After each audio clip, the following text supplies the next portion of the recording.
Ladies and gentlemen, coming soon, a podcast you've all been waiting for. The Movie Podcast to end all movie podcasts. A podcast that discusses and critiques the best of the best and the worst of the worst movies playing at a theater near you.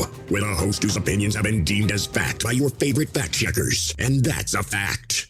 Without further ado, let me introduce you to the movie maestro, the tyrant of theater, the gumshoe of review, the man that makes theater employees and Hollywood execs shiver by his mere presence. Ladies and gentlemen, the judge, the jury, the sultan of cinema, Justin Henson. Welcome to the Movie Wire. And welcome to this week's edition of The Movie Wire. I'm your host, Justin Henson, and welcome to the last show of 2023. This week, I have 3 brand new reviews to close out this year, with all playing in theaters. This week on the show, soar into a new adventure about ducks that migrate. In the new animated family film, Migration, one king will lead us all in Aquaman and the Lost Kingdom. And finally, Adam Driver plays Enzo Ferrari in the new biopic about a man who created a car that I can't afford in Ferrari. We have a lot to cover this week, so let's jump right into it. Ready for my verdict? Let's get into it. Out of the windows to watch a roar and a burst of flame. The Movie Wire podcast. Just meet people like me. The Wire. And here we go. A family of ducks try to convince their overprotective father to go on vacation of a lifetime in the new animated film, Migration. Here we are together. We're on an adventure. Seeing what else life has to offer. Is that a little scary? Sure. But isn't it worth it?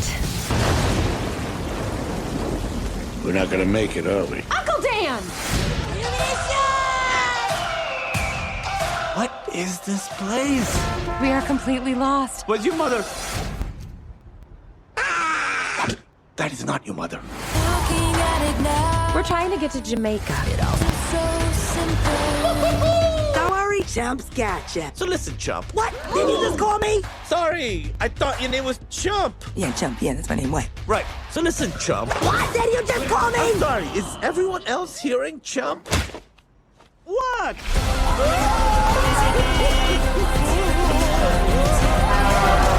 This isn't about migration. It's about adventure. Whoa, hey! What just happened? I don't know, but you're in trouble. What is that? Double orange. What's the color orange? It's you with l'orange on top. There's a whole world we've been missing out on. And we...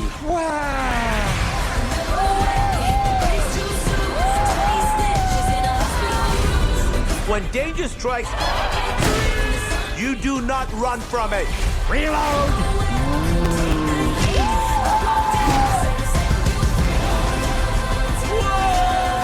We're going to finish this crazy, wonderful adventure.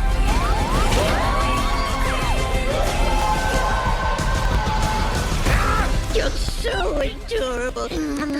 Maybe I'll eat you. I'm kidding. Where am I?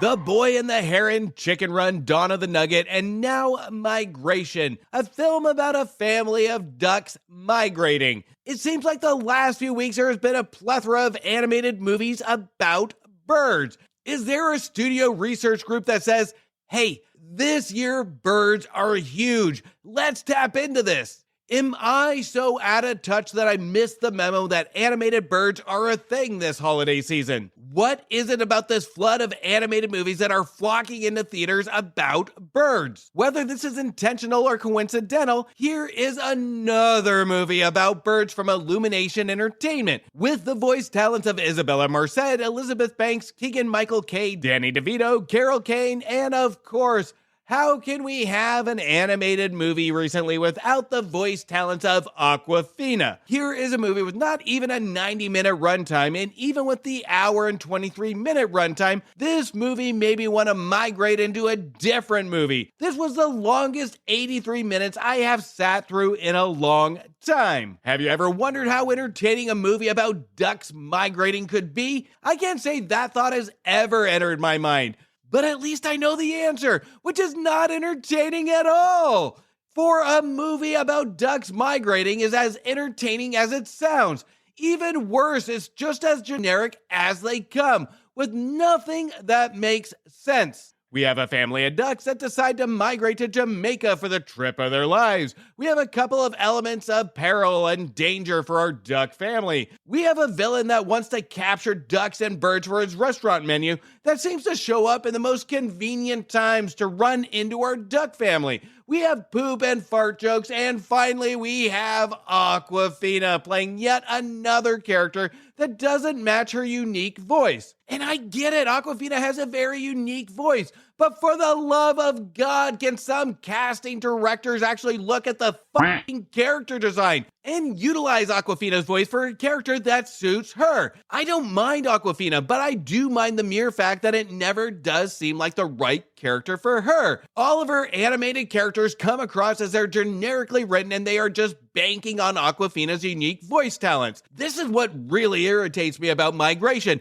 is the fact that we take this brilliantly written animated film like The Boy and the Heron that really unlocks the imagination and challenges the audience to critically think and challenge a younger audience, to this generically written piece of staleness that spoon feeds situational conflicts for our characters that we have seen numerous times before. And for the 1200th time, it is the laziness to treat the audience like we are utter morons, to know that this is the same situational movie we have seen, only this time they put ducks as characters. Now for some really young kids, and I mean young kids, maybe around 2 or 3 years old, they may appreciate the simplicity of the story, colors, and the actual animals. But this is because they have nothing to compare it to. Children that can somewhat grasp a story of what's going on may be bored with this one because the actual characters are not interesting at all. To the point we have a scene where our ducks end up conveniently in a chef's kitchen. And this chef is made popular by his duck a la orange. What luck these ducks have.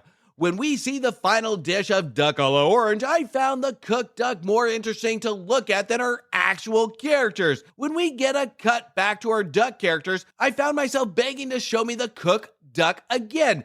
This is the point I was really rooting for our villain for 2 reasons. 1, so the movie could end a lot quicker, and 2, I could see the duck a la orange again, because that was more interesting than any of the other characters in this film.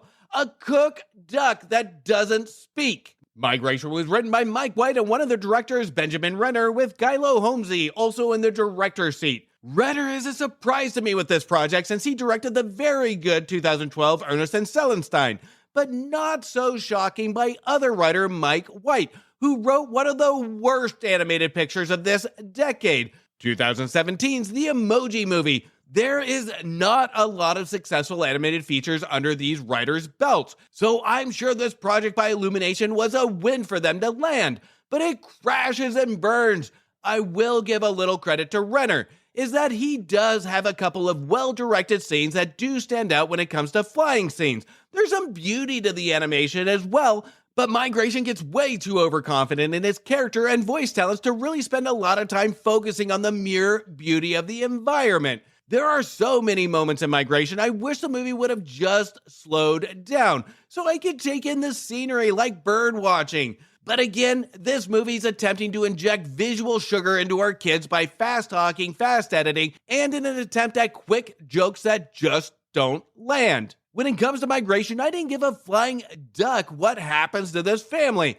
And the family of ducks is so uninteresting without any real unique personality to any of the individual characters. The writing is so bland with humor that doesn't fly nor land. This is a movie that is so forgettable, I was forgetting it as I was watching it. Walking out of Migration, most parents will be saying, and I quote, "Shut up! I can't stand it!" I'm giving Migration 1.5 stars. Let's all go to the lobby. Let's all go to the lobby. Now it's that time of year again where this year's movie year is coming to a close. But that doesn't mean that the discussion stops. Coming in January, I'll be releasing my top 10 films of the year, followed by a couple guest appearances on other shows to discuss Oscar predictions and then winners during Oscar time. Make sure to subscribe to X, Instagram, Blue Sky, and Threads for when those shows go live. You can follow me at MovieWire Show on those following social networks. Now, before we get into the rest of the show, make sure to check out my reviews for movies that just became available to rent, buy, or stream now. Now available on video cassette. Everybody is dreaming about Nicolas Cage in Dream Scenario that knew exactly how to play with my emotions to dream up 3 stars. The holidays are over, but The Holdovers is a movie that is a gift that keeps giving that received a whopping 4 stars. An intimate look into the relationship between Priscilla and Elvis in Priscilla, which wasn't all hunka-hunka burnin' love in their relationship, but the movie I couldn't help falling in love with, receiving 3.5 stars. Everybody hungers for something in the Hunger Games prequel in The Hunger Games, The Ballad of Songbirds and Snakes, which made me hungry for more, receiving 3 stars. There are some new trolls on the block, and it's triple the trolls, triple the music, and triple the annoyance in Trolls Band Together, which received 1.5 stars. There will be no leftovers in Eli Roth's Thanksgiving, which made me thankful for finally a watchable holiday horror movie this year, receiving 3 stars. And finally, action speaks louder than words in John Woo's holiday action film, Silent Night, which was more of a punishment than coal in my stocking, receiving 1.5 stars. You can check out those reviews on previous episodes, and while you do, please don't forget to leave me a review on Apple Podcasts or Spotify. And don't forget to subscribe to the Movie Wire. Now, as we get into the brand new year, things are getting very exciting to kick off this new year with something very special.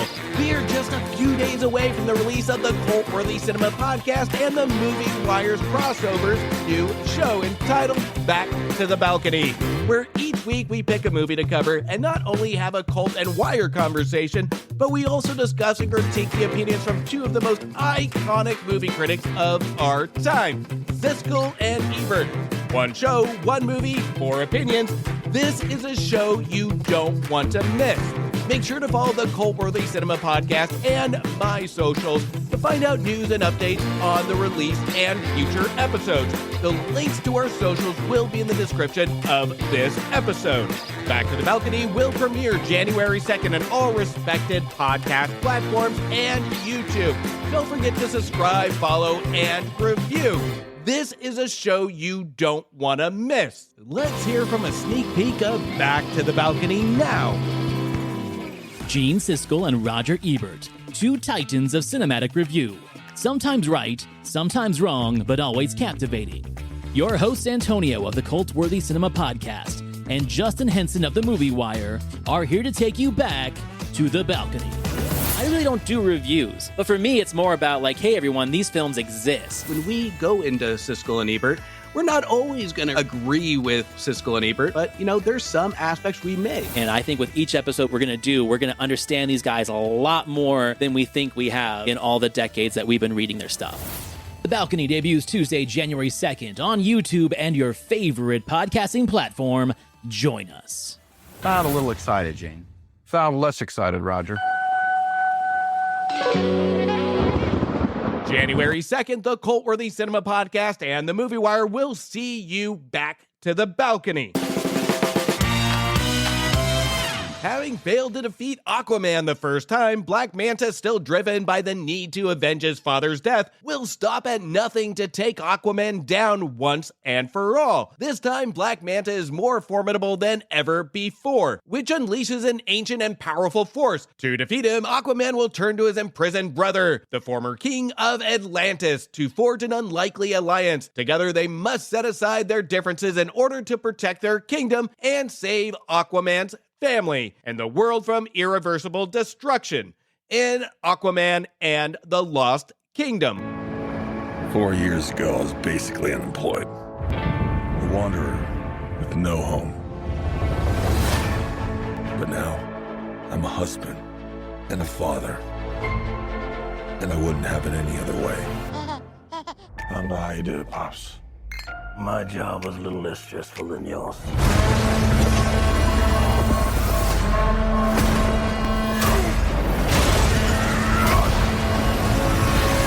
Oh yeah, I finally got a job.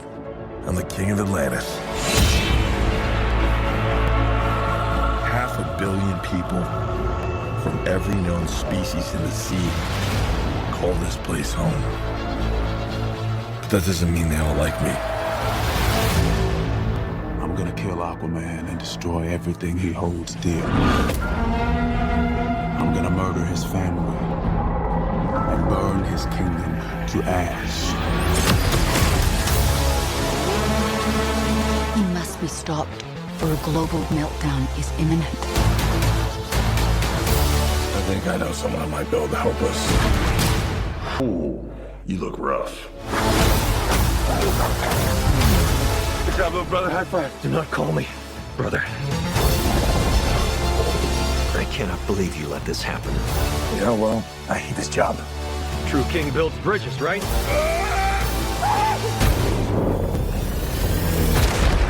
True king builds bridges. We need to find Manta. He's different now. He's stronger than before. It's the Black Trident. During King Atlan's time, there were 7 kingdoms. The Trident was a curse upon them all. The Trident's dark magic is spreading. He means to end the bloodline.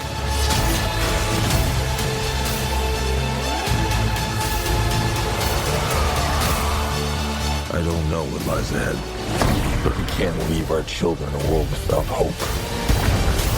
You're not as bad at this as you think.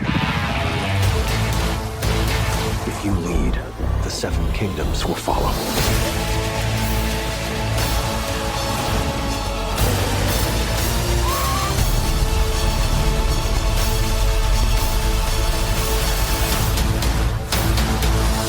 Now, let's just get this out of the way. It is no secret that Aquaman went through production hell with reshoots, editing, script rewrites, etc., etc. And some of these were due to the Amber Heard and Johnny Depp trial. But I'm not going to take that into consideration for challenges a production went through, because at the end of the day, it's based on the final product and if it's worth recommending to spend money on. And to those wondering, yes, Amber Heard is in this film. And actually, she's in this film more than I thought she would be, which makes me also wonder how much reshoots they actually had to do because of this trial. Because as the movie stands, they could have cut all but maybe 2 scenes out and it still wouldn't have affected the outcome of this movie. Or if we look at the other side of the aisle, if they kept her in, it still probably wouldn't have affected my opinion of this movie. But I don't want to go off of assumption, because the movie suffers from a lot of issues that would be easy to blame just one individual. Even though open and honest, I'm not one to usually judge a person outside of what I see on screen. But from an energetic audience, the engagement and behavior when Amber Heard appeared on screen was met with numerous boos. So sadly, this did become a distraction to the film, because even though this movie was still delayed, it was met with still an unfortunate close release date to the outcome of the trial. I have to say, after the first 20 minutes of Aquaman and the Lost Kingdom, the booze will be one of the last engaging experiences about this film. Aquaman and the Lost Kingdom brings back director James Wan and original Aquaman writer David Leslie Johnson McGoldrick, with writing credits from Aquaman star Jason Momoa and our director James Wan. Now, I could tell that given the lighter tone and the attempt at humor, Lost Kingdom was attempting to piggyback off the fun factor of The Flash, and was written before all the changes were announced to the DC universe, because A Lost Kingdom does have that Thor Ragnarok feel to it, with Momoa really tapping into his inner Thor to the point the two almost seem too similar. Momoa's performance when humor is attempted is a hit or miss, with a lot of times coming across a little too Batman and Robin campy, where all I could do is cringe. The comedic timing was off, the editing was off, and the lines delivered by Momoa was forced, like Momoa was expecting the punchline and he couldn't wait to land it. There's heightened vocals and a slight grin that crescendos on Momoa's face when we know a joke is coming, and I was anticipating any fun dialogue that he was about to deliver. This takes away not only from the joke or the fun factor, but it also is very distracting when it comes to his performance. Now, the picture starts off with an extremely fun scene that really attempts to set the tone and the fun factor. And this scene is successful with the fun music blasting in the background. It really sets the tone to kick off the movie with a really engaging start. But the minute we go underwater with Aquaman is where the movie really starts to fall apart, where it leaves all the fun, all the charm, and flair on land, to where I could visualize the cast clocking out for their day and saying, "All right, CGI, you're up." This is where James Wan really leans on the visual effects to carry the movie. And don't get me wrong, the underwater visuals are good here. If we take out some of the added CGI sea creature characters, that reminded me of Jar Jar Binks from Star Wars. I don't understand why filmmakers design these characters to look unique, and just because they're unique, they have to have this cartoonish, goofy feel. Where the film really misses the mark is really taking advantage of exploring this underwater world. The filmmakers just seem to place these unique characters in to help drive the story forward, but there is no sense of wonder, with the exception of the wonder of why. This is the same wonder of why with these characters that I got when we had Jar Jar Binks in episode 1. Why is this or these characters introduced? What is the point? Why were they designed the way they were? What's the purpose? At least with Jar Jar Binks, we have some attempt at a backstory, but with any of the characters introduced here, their sole purpose is just to drive the story further, and as an audience, we are asked to just accept that. And just because it looks shiny and cool on screen, we're asked to just really take in this visual spectacle with no sense of wonder. Almost every single character in Aquaman is to show off what our filmmakers could create from CGI. This is becoming more common, of just the cut and dried look what I can do versus look what I can do with this, giving our visual substance. The only added character I really enjoyed was a covert octopus that didn't speak. Our mute octopus had more personality than any of the other characters on screen. The visuals treat the viewer as we are just being conned or distracted from realizing that there is nothing unique about the story that continues after the first act. We get the same villain, the same motivations, the same conflict, the same predictable outcome. There is nothing that happens that's unique after the first 20 minutes of this movie. When we get past the first 20 minutes, The Lost Kingdom feels like deleted scenes that were spliced together from deleted scenes of the first movie. This is where either the middle of the film was drastically rewritten and made do with the budget that they had to make it comprehensible, or the mere fact that the movie was written to a level of pure laziness. If it wasn't for the visuals that kept me distracted, the dialogue would have been even more apparent of how awful it really is. To not quite the Batman and Robin bad, but just a hair above that. When it comes to the written dialogue of The Lost Kingdom, this hands down is the worst written screenplay from the more recent DC movies, and Momoa's performance amplifies these horrible lines. Then we have our villain, returning Black Manta, played by Yahya Abdul-Mateen II, who plays as just a symbolic prop figure of the conflict, again with the reoccurring message of just a character prop to add a conflict to the already uninteresting storyline.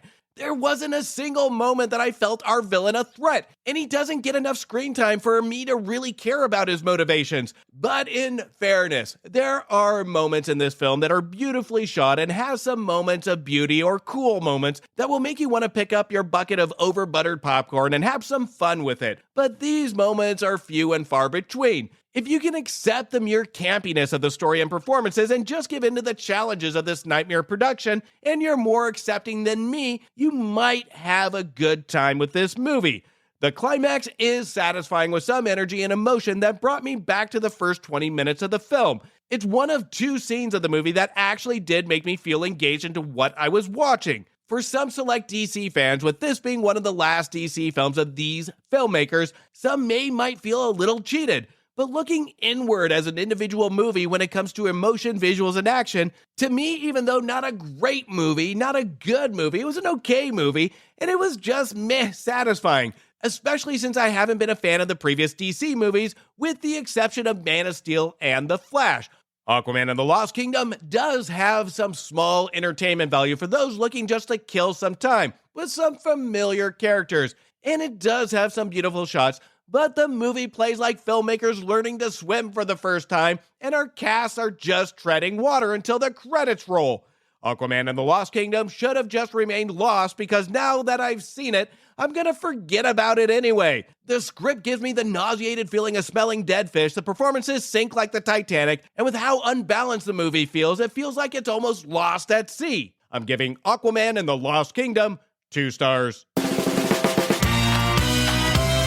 Set in the summer of 1957 with Enzo Ferrari's auto empire in crisis, the ex-racer turned entrepreneur pushes himself and his drivers to the edge as they launch into a treacherous 1,000-mile race across Italy in Ferrari.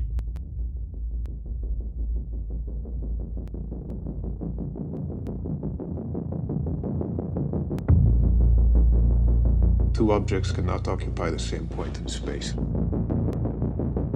The same moment in time. The corner races at you. You have perhaps a crisis of identity. Am I a sportsman? Or a competitor? If you get into one of my cars, you get in the wind. Slow. Enzo, you're going broke. How? You spend more than you make. So what do I do? Win the Mille Miglia, Enzo. Or you are out of business. This is a gun pointed at our head. You should assign me control of your stock. I have to have all the cards in my hand. Well, half the cards are in my hand. All of us are racers. It's our deadly passion. Our terrible joy. No wonder we need me back. How can I stay away?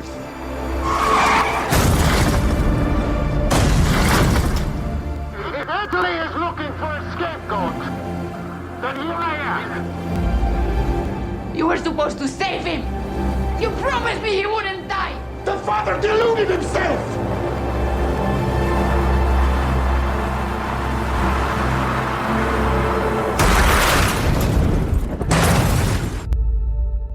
Two objects cannot occupy the same point in space. At the same moment in time. Enzo. Go beat the hell out of them. A movie 23 years in the making. Ferrari has been in the works since the year 2000 by our director Michael Mann. Ferrari is based on the true story and the book by Brock Yates entitled Enzo Ferrari, The Man, The Cars, The Races, The Machine, which I think the filmmakers use this title as a to-do list in the film because Ferrari plays more like a biopic that checks all the boxes instead of really going above and beyond to give us something interesting to watch or learn about. Now, I'm not a car guy. I couldn't tell you the difference between makes, models, engines, etc., etc. And that may be the problem of why Ferrari didn't interest me before or during its viewing. Ferrari goes off the assumption that viewers know the brand, they know the car, they know it's way out of most of the public's price range. And the style and the suave of the direction from Michael Mann ensures that the viewer knows, even in its early days, that Ferrari feels and looks expensive. And this is where somebody that's not into cars buying a ticket to Ferrari might walk out feeling nothing. Ferrari sticks to its guns on portraying Enzo Ferrari's persona into the look and feel of the movie, that it lacks any connection to the normal viewer. It tries to keep our characters as close to the sleekness of our cars and tone of the movie as possible, that the movie just tends to blend together on screen, which until we cut into some of the racing scenes. And in these racing scenes, the audio is absolutely amazing, but the race editing makes these race cars come across like go-karts. Now, Adam Driver, in a very solid and believable performance of Enzo Ferrari, this is one of his best performances of his career that really takes him out of his Star Wars shadow. Adam Driver is a very subtle actor when he appears on screen, and I've always thought that he has been miscast in multiple roles. Driver can be good when he's in very specific roles. And yes, the movie 65 was not one of them.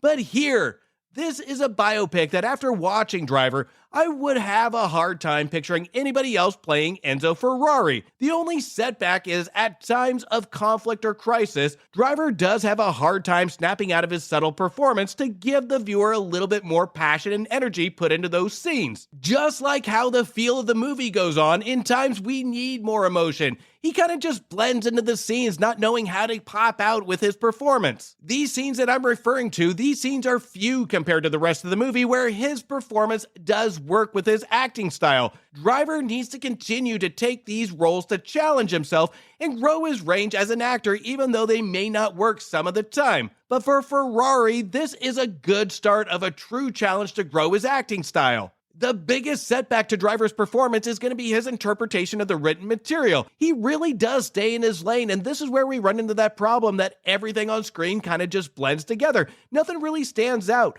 Driver's performance is good, but it is safe. Ferrari was written by Troy Kennedy Martin from 1988's Red Heat and 1969's The Italian Job. Martin sadly died in 2016, in which his screenplay was shelved after his death, until now. Now, out of respects to Martin, I wish I could say that this would have been his masterpiece, but sadly, it's not. The dialogue is so straight to the point and dry, it almost feels like it was written for a school play, with cardboard race cars in the background to portray Ferrari cars. So the interpretation might be a little hard to justify if we are just following the dialogue and not the character motivations, or interpreting this character solely based on recorded persona and not the human element of emotion. For a movie about fast cars, risk, and danger, the movie surrounds itself around the dialogue that moves incredibly slow and uninteresting.